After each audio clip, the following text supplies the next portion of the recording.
Are you about to start in Med-Surg as a new nurse? As one of the largest nursing specialties and one of the most recommended starting points for new grad nurses, it's no surprise that nurses just like you choose to begin their careers in Med-Surg. Med-Surg can absolutely be a great starting point for a new nurse, but it does come with its challenges.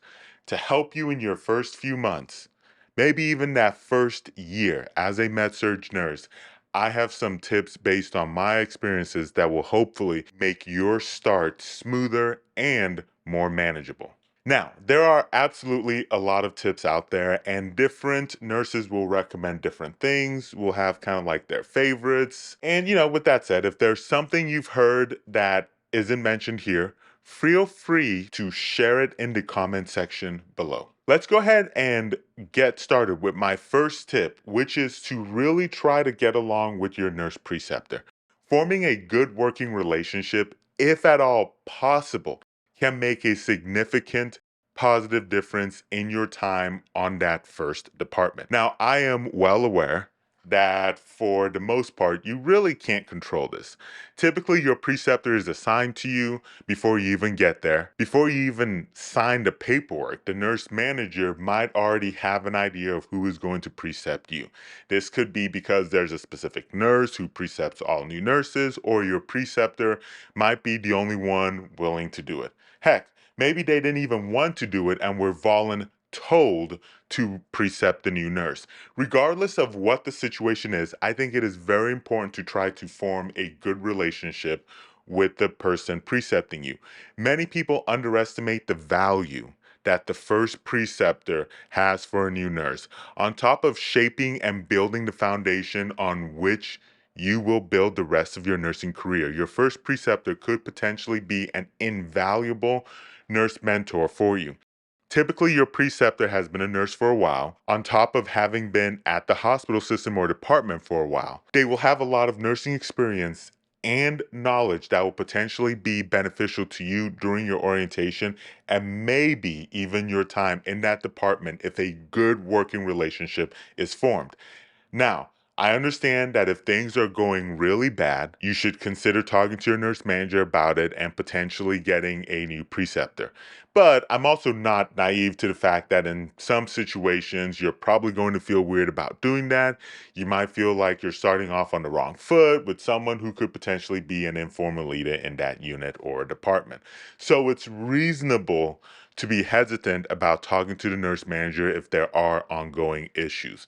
While the nitty gritty of dealing with and navigating that preceptee preceptor relationship is a topic for another day, what I do want to stress in this particular segment is that you should try to have a good relationship with your nursing preceptor if at all possible. My next tip is to start learning the mechanics of starting an IV as much as you can as soon as you can.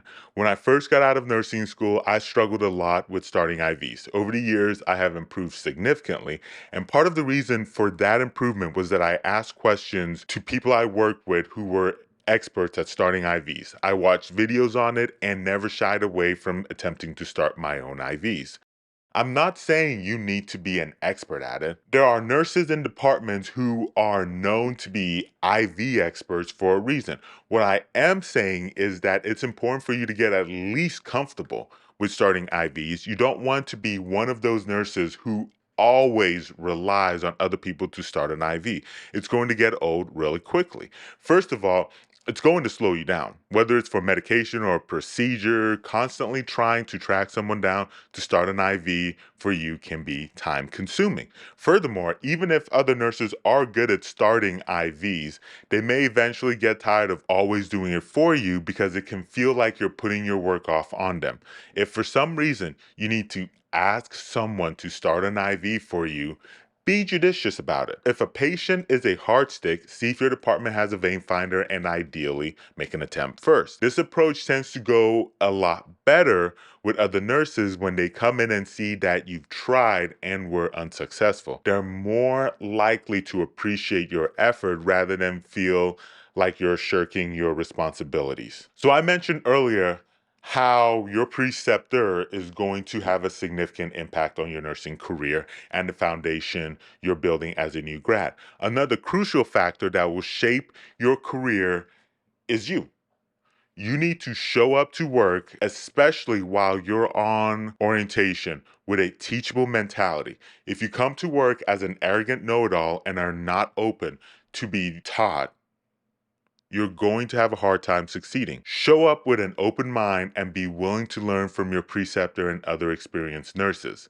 Now, I'm not saying that your preceptor or experienced nurses are always going to be right, nor that you should blindly follow everything they say. There are experienced nurses who may not practice good nursing. However, as a new nurse, you need to be perceived as someone who is teachable, willing to ask good questions, and willing to listen. In many ways, I guess what I'm trying to say is to always show respect for the experience of nurses who may have been nurses longer than you've been alive. This attitude will make your time in the department easier, you'll learn a lot more, and more likely gain the respect of your coworkers. My next point is related to the last one, but it's important enough to pull out into its own separate tip. Make sure you show up and ask good questions. Let me emphasize this again. You do not want to show up to work with a know-it-all attitude. Don't act like you know everything, because as a new nurse, it's obvious you don't. Other nurses are going to expect you to ask questions. Honestly, seriously, it would be kind of weird if you didn't. Many of you watching this might feel nervous about asking questions. You might think to yourself, I don't want to look dumb because I don't know this, or I should know this. You might want to put an air of knowing everything. The truth is, your nurse coworkers are probably not going to think you're dumb because you're asking questions. On the contrary, many of them will probably think you're being smart because you're asking questions, especially if they're well thought out questions. This shows you're eager to learn. Research shows, such as articles from the Harvard Business Review, has shown that when people ask questions, particularly well thought out questions, it makes them appear smarter and causes people to like them more. If you think about it, the person you ask a question to will likely think, oh, this person is smart because they're seeking wisdom and advice. Additionally, many people feel flattered when you come to them for advice. You know the type of people I'm talking about. Not necessarily like bad people or anything like that, may be very pleasant and helpful, but who enjoy listening to themselves talk or helping others. There are plenty of opportunities to leverage this dynamic to provide better care and improve your standing within that department. Asking good, well thought out questions demonstrates your willingness to learn and grow. It can enhance your relationship with colleagues and contribute to a supportive work environment. Real quick, if you're finding this video helpful, I would really appreciate you hitting that thumbs up button. It really does help this channel grow by telling the YouTube algorithm that you found this video helpful. It makes it more likely to be pushed to other new nurses. Lastly, if you do not have a nursing job yet and you're still looking for one, check out the job board at nursemoneytalk.com/jobs to find nursing jobs. Now, let's get back to the content with point number 5, which is learning how to prioritize. In Med-Surg, depending on where you're working, you're probably going to be assigned a large number of patients, which can be overwhelming. With a big patient panel, you'll have a lot of tasks to manage for each individual patient. Some patients will be more demanding than others. Throughout all of that, you're going to have to keep your cool and remember that while everything in nursing is important, not everything has to have the same level of importance, and not everything needs to be done right this very second. Prioritization is key to a successful nursing career, and this is especially important as a Med-Surg nurse. For example, a patient pressing the call button because they want their pillow fluffed doesn't take precedence over a decompensating patient or a post-op patient. When you first start as a new nurse, take the time, especially during orientation, to observe how your preceptor and other nurses on the unit prioritize their patients and the tasks within those patients. Ask good questions to your preceptor and other nurses to understand why they prioritize certain tasks over others. The next tip has to do with delegation. Managing a large patient panel means you'll have numerous tasks to handle, and part of prioritizing those tasks is knowing what you can and cannot delegate. This will vary depending on where you are, your state nurse practice act, and the setup of your unit. For example, are you in a scenario where it's just nurses and techs?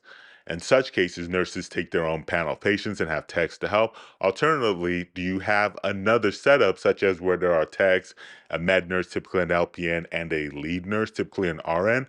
Depending on your role, whether you're the LPN or the RN, responsible for all patients, you need to figure out which tasks you must do yourself and which tasks you can delegate to another nurse or an unlicensed assisted personnel. Knowing the scope of practice for each role on your team is crucial. You should be aware of the tasks that only you as an RN or LPN can perform and those that can be delegated. For example, you might handle medication administration and complex wound care while delegating vital sign checks and basic patient care tasks to a UAP. Appropriate delegation becomes important because it helps ensure that all tasks are completed efficiently and that you can focus on the most crucial aspects of patient care. It also fosters teamwork and helps you manage your workload more effectively. My next point is to be the kind of person who is known for being helpful to other nurses. This means if you're not busy, if you've caught up on your charting and you have some downtime, not saying you shouldn't take a breather, but if it's a relatively light day for you, try to look around and see which one of your coworkers are struggling and how you can assist them. Little things can make a big difference. For example, if you have a minute and notice that a coworker needs an IV started, offer to help. You could say, "Hey, Susie, do you need help? While you're doing XYZ with the patient in room 5, I can start the IV in room 4 for you." This small act might not take much of your time, but could make a world of a difference to someone who is overwhelmed. Aside from being a good coworker and a good human being, there's a practical benefit to being helpful. You are going to struggle at some point. I can pretty much guarantee that. When you're known as the person who helps others, it's more likely that others will help you when roles are reversed. If you're someone who pitches in to help others, they're going to be more inclined to want to help you when you need it. Ideally, it would be great if units had a culture of mutual help among nurses, but that's not always the case. Even if it's not the culture on your unit, you can establish a reputation for being that helpful person. By human nature, people tend to reciprocate kindness. So even if helping others isn't in someone's nature, your willingness to help them might make them feel like they owe you, prompting them to go above and beyond to help you in return. Real quick, for a course that's designed to help bridge the gap from nursing school to being a real nurse, check out the new Nurse Academy by going to nursemoneytalk.com/new nurse academy. Link will also be in the descriptions below. As I said, it's a course designed to kind of help transition nurses from nursing school to being a licensed nurse. So it's designed specifically for new nurses. Check out that link in the descriptions below. Now, let's get back. My next point is to remember that you have to be your own advocate. Listen to me. Like, seriously. Come here. Come here. Come here. Come here. Come here. Listen to me. You need to advocate for yourself. If you think the company, your nurse manager, your preceptor, or another nurse will prioritize your health and well being for you, you are going to be sadly mistaken and very disappointed. You have to look out for your own best interest. This could involve many things. For instance, don't go crazy working a ton of shifts, even if your unit is severely understaffed. At some point, working too many shifts will wear on your health and could lead to burnout. Even if you really need the money, I generally recommend that new nurses avoid working excessive shifts in the first 6 to 12 months. There's so much you're learning during this time and it can get overwhelming. Taking breaks will do you a lot of good. On top of advocating for yourself at work, you need to advocate for your own self care. Try to exercise, eat healthy, and take your vacations when possible. I'm not necessarily talking about going anywhere expensive like a beach resort or whatever. I mean, taking a break from work, putting in your PTO, going on a break, and not answering the phone when your job calls you. Being an advocate for yourself is crucial if you want to prolong your nursing career and ensure it has longevity. Prioritize your health and well being and make sure you are taking the necessary steps to take care of yourself. My next point is to take care of your support staff. Don't be that nurse who goes around mistreating the techs and other support staff. Everybody plays a vital role. While the roles are different, they all come together to accomplish the mission of taking care of patients and providing good care. Things will go a lot better for you if you adopt the mindset of being kind to your support staff, like this includes your aides, your techs, etc. Treat them well. Just as with helping other nurses, you want to ensure you're helping your techs. Being a registered nurse, licensed practical nurse, or vocational nurse doesn't mean you can't help with basic patient care tasks like turning patients, taking away food trays, or cleaning up. Obviously, if there are more urgent tasks that only you can handle those first. But if you're constantly chilling on the phone with your feet kicked up while the techs are running around getting stuff done, that looks poorly on you. In this scenario, you'll likely find your support staff less willing to help you. Let me just say this. I understand that not all support staff are great. I've worked with plenty of support staff that I wish were better, but you'll also work with many others who are exceptional and can make your life much easier. If you focus on not being helpful or dwell on the techs who aren't performing well, you risk driving away the good ones who are solid and can make your life easier. Remember, treating your support staff with kindness and respect fosters a better work environment and ensures smoother operations for everyone involved, especially you. My next point is to learn the art of documentation.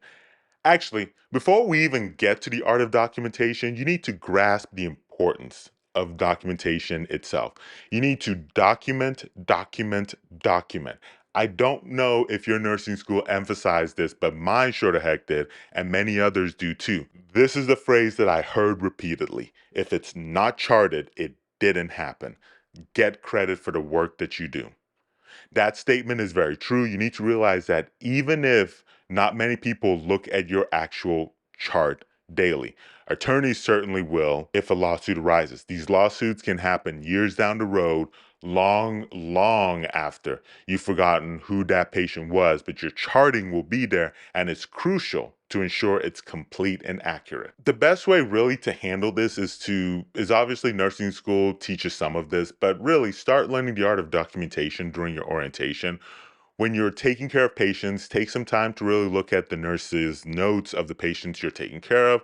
Pay attention to what those nurses who have taken care of the patient previously are doing or not doing. What is it that you noticed during your shift of taking care of the patient that the nurses didn't document or documented in an unusual way? Some hospital systems offer seminars on charting, and if yours do, make sure to attend and pay attention to those guidelines. Ideally, you want to develop good principles and practices for charting and documenting early on. But my very last point is to remember to breathe. It's okay to have bad days. It's okay to cry, though you probably don't want to do this in front of patients, but it could happen. It's okay to have moments where you're very stressed, a little anxious, or feel somewhat overwhelmed. It's also okay to have tough days and tough shifts. This is going to happen, especially during the first few months after your orientation. Many of you might have a 3-month orientation period, and those months are tough, but you have your preceptor there as a safety net. You're still learning a lot during this time. However, the next couple of months after your orientation, when you no longer have your preceptor as a crutch, are going to be challenging. It will push you, and you might honestly have days where you question why you chose this path. My words of encouragement to you are to breathe. Breathe. Sometimes it's not just about taking it one day at a time, but 30 minutes at a time. Just focus on getting through the next task, or the next moment. Then move on to the next one. You can do it. You absolutely can do it. So many people, I assure you, who were by far much less capable than you have managed to get through this and excelled at it. You can absolutely do it too.